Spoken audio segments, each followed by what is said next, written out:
وسارعوا إلى مغفرة من ربكم وجنة عرضها السماوات والأرض أعدت للمتقين.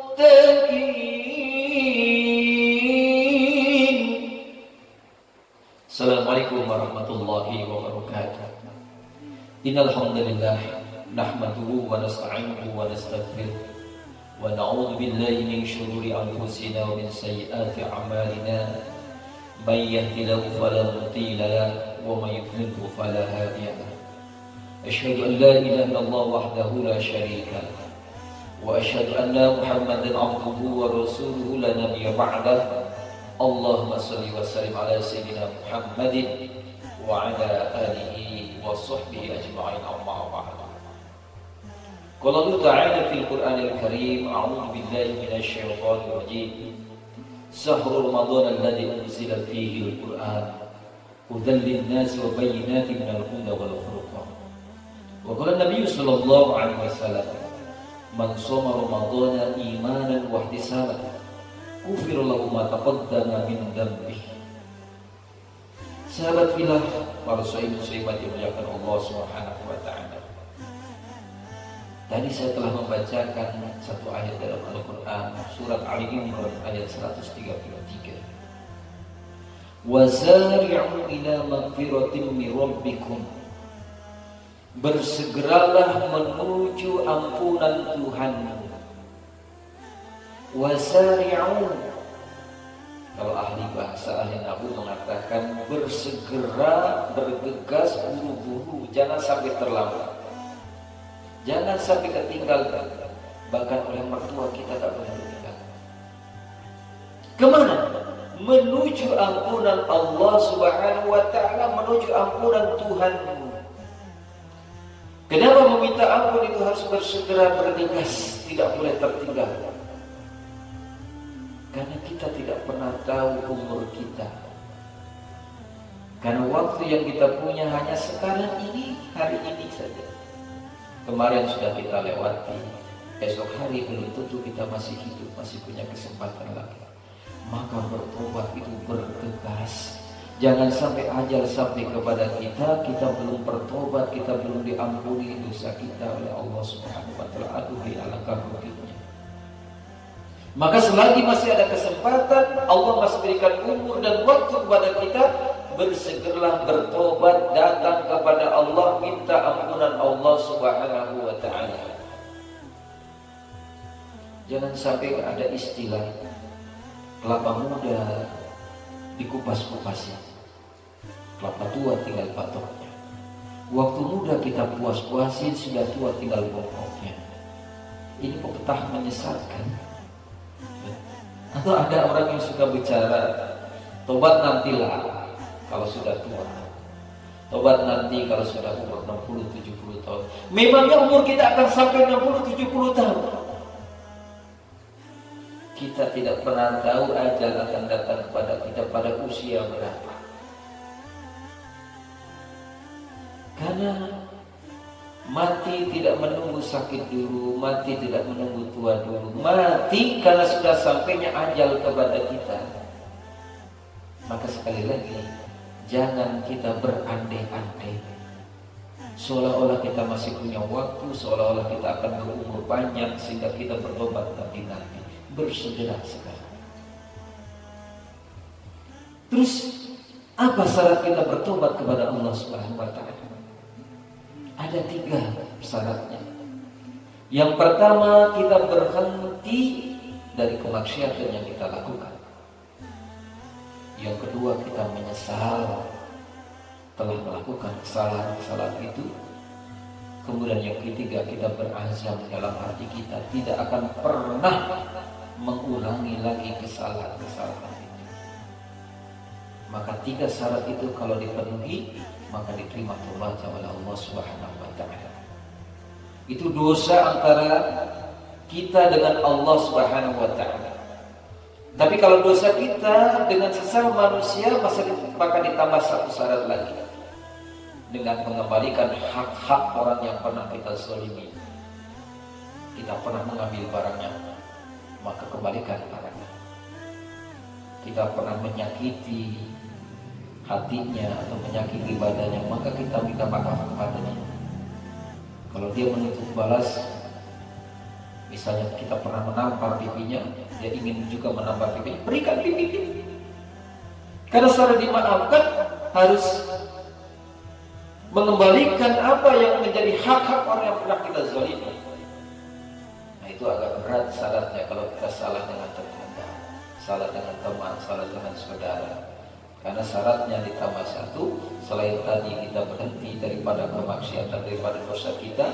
Yang kedua, kita menyesal. Dan yang ketiga, kita tidak pernah akan melakukan kesalahan itu lagi. Itu dengan Allah. Kalau dengan sesama manusia ditambah mengembalikan hak-hak orang yang pernah kita zalimi. Sahabat fillah yang rahmati Allah Subhanahu wa ta'ala, maka ketika kita bertobat diampuni dosa kita,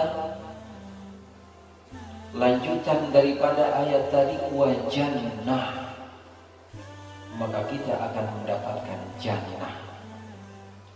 Wawunya wawu atau, kalau santri mengatakan, kalau menggunakan wawu atau berarti kalimat yang pertama dengan kedua sejajar, sama-sama. Kalau kalimat yang pertama kita laksanakan, maka kita yang kedua harus juga melaksanakan. Kalau kalimat pertama kita laksanakan, maka kita akan mendapatkan yang kedua. Seperti aqimi sholat wa atuz zakat, dirikan sholat dan tunaikan zakat. Dua-duanya niscaya harus kita laksanakan. Sholat itu hubungan secara vertikal dengan Tuhanmu, dengan Allah Subhanahu wa ta'ala. Bukti bagusnya hubungan kita dengan Allah diterjemahkan dengan bagusnya dengan sesama manusia secara horizontal, yaitu dengan berinfak, dengan membagi harta kita kepada orang-orang yang tidak mampu. Sholatnya rajin, sholatnya bagus, tapi pelit sekali. Tetangga kelaparan, kita cuek. Saudara-saudara kita kesusahan, kita abaikan. Itu berarti pendusta agama. Ada lagi kalimat innal ladzina amanu wa 'amilus sholihat. Kalau orang beriman dirangkai dengan wa 'amilus sholihat. Enggak bisa mengatakan saya beriman tapi tidak ada amal soleh. Atau dibalik, berbuat baik banyak, menyantuni anak yatim, melakukan sunatan masal, pernikahan masal dan seterusnya, banyak membantu orang tapi tidak beriman. Itu perbuatan baik saja, bukan amal soleh. Tapi jika dirangkai innal ladzina amanu wa 'amilus sholihat ulaika hum khairul bariyah, mereka itulah sebaik-baik makhluk. Jadi sekalian kepada Allah Subhanahu wa ta'ala, sahabat fillah, kenapa orang yang datang kepada Allah, bertobat kepada Allah, mendapatkan surga? Karena surga itu adalah tempat yang thayyib, la yuqbal ila thayyib. Orang yang sudah bertobat kepada Allah diampuni dosa-dosanya, thayyib, bersih, baik, maka layak dia tinggal di surga. Maka kalimatnya disatu, dua jannah. Orang yang bertobat, orang yang minta ampun kepada Allah, sudah bersih dirinya daripada dosa-dosanya, maka tempat tinggalnya di surga. Itulah masa depan yang sebaik-baiknya. Itulah harapan yang sebaik-baik harapan. Karena kalau kita mengharapkan kebahagiaan dunia, tidak akan seberapa. Kalau kita ingin kepuasan dunia, dunia tidak akan pernah memuaskan kita. Coba bayangkan, kita kumpulkan duit banyak-banyak, kita kumpulkan harta banyak-banyak untuk masa depan kita konon.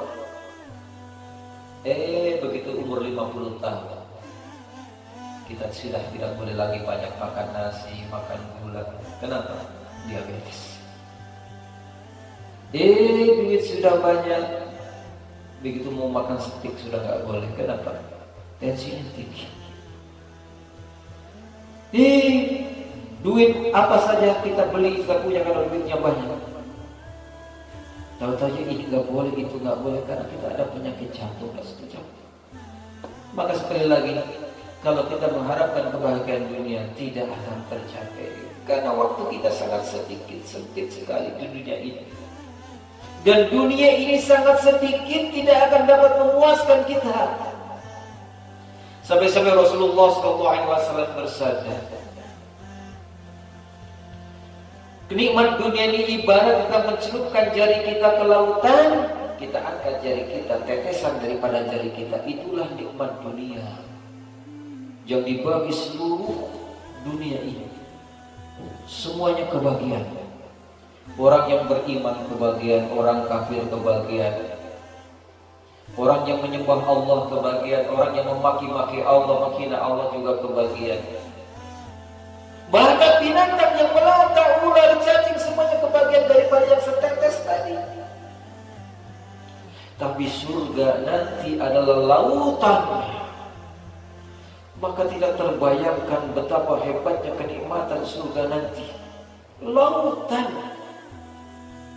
Tidak pernah terbetik dalam hati, tidak pernah terbayangkan, tidak pernah termimpikan nikmat dunia, nikmat surga nanti. Sahabat fillah rahmat Allah Subhanahu wa taala. Maka sekali lagi, kalau masa depan kita, harapan kita hanya 10-20 tahun yang akan datang, rugi kita. Tapi orang beriman adalah masa depannya nanti setelah mati kita hidup lagi. Itulah masa depan yang sebenarnya. Di sanalah kita akan memecut segala keinginan, di sanalah kita akan memuaskan segala apa yang kita inginkan. Yang dulu tidak tercapai di dunia akan diberikan semuanya nanti di akhirat. Yang tidak diberikan di dunia, kita tidak dapatkan di dunia, nanti semuanya akan dapat di akhirat. Itu orang beriman. Maka orang beriman itu, dunia itu dijadikan tempat investasi, tempat bertanam. Ad-dunya mazru'atul akhirah. Dunia ini tempat bertanam dan akhirat nanti tempat panennya. Dan lanjutan daripada ayat tadi, arduhas samawati wal ard, bahwa surga itu seluas langit dan bumi. Itu bukan untuk rame-rame, kapling kita sendiri satu orang seluas langit dan bumi. Oh, luas amat. Emang cukup? Sangat cukup. Karena surganya Allah itu sangat luas, sangat luar biasa luasnya. Kesepian dong kalau kita di surga seluas langit dan bumi. Enggak. Karena di surga orang beriman itu yang laki-laki jadi raja, yang perempuan jadi ratu. Kalau raja dan ratu pastilah memiliki pelayan-pelayan, memiliki penggawa-penggawa, memiliki abdi-abdi dalam yang sangat luar biasa, yang banyak sekali. Bahkan dalam surat Al-Insan Allah terangkan, wa yatufu alaihim wildanun mukhalladun idza ra'aitahum hasibtahum lu'lu'an mansura. Nanti di surga kita akan diberikan pelayan yang muda dan tetap muda, dan apabila dipandang seperti mutiara yang bertaburan. Itu bagusnya di surga, Allah gambarkan seperti mutiara yang bertaburan. Saking eloknya, saking cantik-cantiknya, saking ganteng-gantengnya itu pelayan, Allah gambarkan, Allah ilustrasikan seperti mutiara yang bertaburan. Itu baru bagusnya. Belum bidadari-bidadari. Subhanallah. Dalam satu keterangan dikatakan orang paling miskin di akhirat nanti, di surga nanti mendapatkan pelayan 70.000 pelayan. Itu seperti apa istananya kalau punya pelayan 70.000? Subhanallah. Memang tidak bisa dibayangkan. Surga keindahannya tidak bisa dibayangkan, surga kenikmatannya nggak bisa dibayangkan. Kita imani saja. Kalau kita beriman dan beramal soleh, di sanalah nanti kita tempatnya. Sahabat fillah ya rahmat Allah Subhanahu wa taala. Maka sekali lagi, marilah kita menjadi orang yang segera bertobat kepada Allah. Ada sahabat yang bertanyakan, Ramadan tahun lalu aku sudah bertobat. Aku sudah berbuat baik, aku sudah mengisi hari-hari dengan amal-amal soleh. Begitu lepas bulan Syawal aku bermaksiat lagi, aku berbuat dosa lagi. Tobat lagi. Datang lagi kepada Allah Subhanahu wa taala. Karena Allah tidak seperti kita. Kalau kita diutangi kemudian nggak bayar, besok utangnya nggak kita kasih. Kita berbuat salah, minta maaf, besok buat salah lagi, datang lagi, dapat kalimat. Kalau kita berbuat dosa, tobat. Berbuat dosa, tobat. Asal jangan main-main dengan Allah. Mentang-mentang Allah Maha Pengampun, kita main-mainkan. Malam hari kita tobat, ya Allah, ampuni dosa saya, ya Allah, ampuni kesalahan saya. Besok pagi bermaksiat lagi. Malamnya tobat lagi, besok lagi bermaksiat lagi, malam lagi bertobat lagi, siangnya bermaksiat lagi. Ini namanya main-main. Terus gimana tobat yang bisa diterima oleh Allah? Tobatlah seperti tadi yang disampaikan, syaratnya 3. Berhenti, menyesal, dan berazam tidak akan mengulangi lagi. Terus berbuat baik, terus memperbaiki diri. Tiba-tiba terpeleset lagi, nggak disengaja berbuat dosa lagi. Itu namanya sungguh-sungguh tobat lagi kepada Allah. Insya Allah Allah terima tobat. Jadi sekali lagi, Allah sangat cinta kepada orang yang bertobat. Innallaha yuhibbut tawwabin wa yuhibbul mutatahhirin. Allah sangat cinta kepada orang-orang yang bertobat dan orang-orang yang membersihkan diri. Jadi Allah lebih cinta kepada orang yang bertobat dibanding ahli ibadah yang sombong. Tapi tadi dikatakan tobat yang sungguh-sungguh, berbuat salahnya bukan yang disengaja, tapi memang terpeleset melakukan dosa. Maka Allah lebih cinta kepada orang yang datang bertobat kepada Allah Subhanahu wa taala. Maka sahabat fillah yang dirahmati Allah Subhanahu wa taala, marilah kita bersegera menuju ampunan Allah. Marilah kita segera bertaubat kepada Allah agar kita mati dalam keadaan telah dihapuskan seluruh dosa-dosa kita. Agar kita mati nanti tidak lagi melewati neraka jahanam, tapi langsung masuk surganya Allah Subhanahu wa taala. Mudah-mudahan kita semua diberi hidayah oleh Allah menjadi orang-orang yang segera bertaubat kepada Allah, dan kita orang-orang yang menjaga amalia-amalia kita tetap ada di jalan Allah, tetap dalam kebaikan, mati dalam keadaan husnul khotimah. Dan mudah-mudahan kita semua nanti akan berkumpul di surganya Allah Subhanahu wa taala.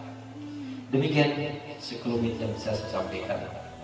Mudah-mudahan bermanfaat, dan lebih banyak kekeliruan dan kesalahan mohon bukakan pintu maaf yang seluas-luasnya. Wabillahi taufiq wal hidayah. Wassalamualaikum warahmatullahi wabarakatuh.